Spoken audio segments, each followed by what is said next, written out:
আসসালামু আলাইকুম, সবাই কেমন আছেন? আমি আলহামদুলিল্লাহ আপনাদের দোয়ায় ভালো আছি। যে যেখানে আছেন সবাই ভালো এবং সুস্থ আছেন। যদি আমার ভিডিওটি ভালো লেগে থাকে অবশ্যই আমার চ্যানেলটি সাবস্ক্রাইব করে দিবেন। আর আমাদের পাশে থাকবেন, বেল বাটনে ক্লিক করে রাখবেন যেন ভিডিও দেওয়ার সাথে সাথে আপনাদের কাছে পৌঁছে যায়। তো এই তো মনে হয় শুক্রবারের পরে আজকে সেকেন্ড ভিডিও দিলাম। এভরিডে আসলে আমি ভিডিও দিতে পারতেছি না, তার জন্য আন্তরিকভাবে দুঃখিত। অসংখ্য অসংখ্য ধন্যবাদ আপনারা এত সুন্দর সুন্দর কমেন্ট করার জন্য। আপনারা আমাকে অনেকে ইন্সপায়ার করছেন, অনেকে অনেক ধরনের আশা প্রকাশ করছেন, সব আপনাদের আশায় পূরণ করব। তো এখন আমার আসলে বাজার আজকে নিয়ে আসছে হলো কাতল মাছ, বোয়াল মাছ, টাটকিনি মাছ। তো আজকে যেহেতু আমার খালা আসে নাই, তো মাছগুলো আমি ধুয়ে রাখলাম। বোয়াল মাছটা আমি হালকা একটু কেটে নিছি, টাটকিনি মাছটা খালা আসলে কাটবো। তখন আমি একটু বোয়াল মাছটা রান্না করার জন্য চলে আসলাম। তেল দিয়ে দিলাম, জিরা ফোড়ন দিলাম, পেঁয়াজ কাঁচামরিচ দিয়ে সুন্দর করে একটু ভেজে নিলাম। ভেজে নিয়ে হালকা একটু পানি, এর ভিতরে একটু লবণ দিয়ে দিলাম, একটু জিরা বাটা দিলাম, একটু রসুন বাটা দিলাম, হলুদ গুঁড়া দিলাম, মরিচের গুঁড়া দিলাম। তো এখানে আমি ধনে গুঁড়াটা এই জন্য দিব না, যেহেতু আমি ধনে পাতাটা ব্যবহার করব, তার জন্য আমার কাছে মনে হয় ধনে গুঁড়াটা না দিলেও হয়। তো এখন আমি মাছ দিয়ে সুন্দর করে মাছটাকে কষিয়ে নিব। তো আপনারা একটু খেয়াল রাখবেন, যেহেতু বোয়াল মাছটা তেলে দেওয়ার সাথে সাথে চট করে যেন নিচের সাইডটা ভালোভাবে না ধরে, তার জন্য হালকা একটু পানি দিয়ে ভালোভাবে কষিয়ে নেবেন। যখন দেখবেন যে তেল উপরে উপরে উঠে চলে আসছে, তখন আপনারা পর্যাপ্ত পরিমাণে পানি দিয়ে উপরে ধনেপাতা ছিটায়ে আপনারা রান্না বসায় দিবেন। তো অনেকে এই জন্যই বললাম যে আমার ভিডিওটি আমার সাথেই থাকুন।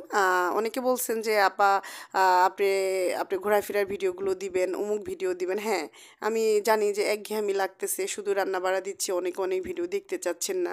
ভালো হয়তো বা লাগতেছে না, নিজের কাছেও মনে হইতেছে যে বোরিং, প্রতিদিনই এক রান্নার ভিডিও দিচ্ছি, নিজের কাছেও জানি কেমন লাগতেছে। তো আপনারা খুব সুন্দর করে সাদরে গ্রহণ করছেন আমার বাহিরে যাওয়ার ভিডিওটা, যে আমি বাহিরে গিয়ে ভিডিও দিলেও যে আপনারা দেখবেন, সেটার জন্য অনেকে বলছেন যে আপা আরও আরও অন্যান্য জায়গায় যান, আমরা আরও অন্য দেখতে চাই। অসংখ্য অসংখ্য ধন্যবাদ ভাইয়া আপনাদেরকে, আপুদেরকে অসংখ্য ধন্যবাদ। আপনারাও বলছেন যে আপু আরও এই ধরনের ভিডিও চাই। হ্যাঁ, অবশ্যই আমি এই ধরনের আপনাদেরকে ভিডিও দেখাবো, তবে সময় স্বল্পতার কারণে কিছুদিন হয়তো আমার লেট হবে।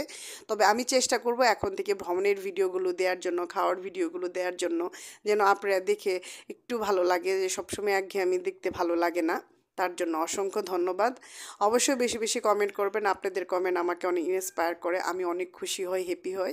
তো আমার মাছটা রান্নাটা কমপ্লিট, এখন আমি মাংসটা বসিয়ে দিচ্ছি। তো আমি মাংস একটু নতুন আলু আর একটু মিষ্টি লাউ দিয়ে রান্না করবো। এই মিষ্টি লাউটা মিষ্টি না, এটা ওই যে পানসা টাইপের যে মিষ্টি লাউটা থাকে সেটা দিয়ে এই মুরগিটা রান্না করব। তো অনেকে আমার কাছে চাইছেন যে আপু এটা রান্না করেন, বিরিয়ানি রান্না চাইছেন আপনারা, অবশ্যই আপনাদেরকে বিরিয়ানি রান্না করে দেখাবো, কালো ভুনাও করে দেখাবো। আসলে একটা শুক্রবার থাকে, যেহেতু মেয়েকে স্কুলে দিয়েছি, এখন খুবই ব্যস্ততার উপরে ভাইয়া সময় যায়, ব্লগই করতে পারতেছি না। আসলে আপনাদের বেড়াইতে কোথায় যাবো, একদিন রান্নাবাড়ি করে একটা কোথাও যাবোই না, রান্না করে আসলে আপনাদেরকে দেখাবো। তবু বড়ের দিন আসুক, গরমের দিন আসুক, অবশ্যই আপনাদের এই আশা পূরণ করব। তবে আপনাদেরকে অসংখ্য ধন্যবাদ আপু এবং ভাইয়া দুজন, সবাইকেই আপনাদেরকে, যে আপনারা এই ধরনের জিনিস আমার কাছে চাইছেন, আমি অনেক খুশি হয়েছি। আর অনেক ইন্সপায়ার করছেন, আপু আরও এই ধরনের ভিডিও দেন বাহিরের। আমি অবশ্যই আপনাদের মনের আশা অবশ্যই পূর্ণ করব। দোয়া করবেন আমাদের জন্য, আমার বাচ্চাদের জন্য দোয়া করবেন। যে যেখানে আছেন অবশ্যই ভালো থাকবেন, সুস্থ থাকবেন। এই তো আমার মাংসটা কষিয়ে নিয়ে আমি পানি দিয়ে বসিয়ে দিলাম, এই পর্যায়ে আমার রান্নাটা কমপ্লিট।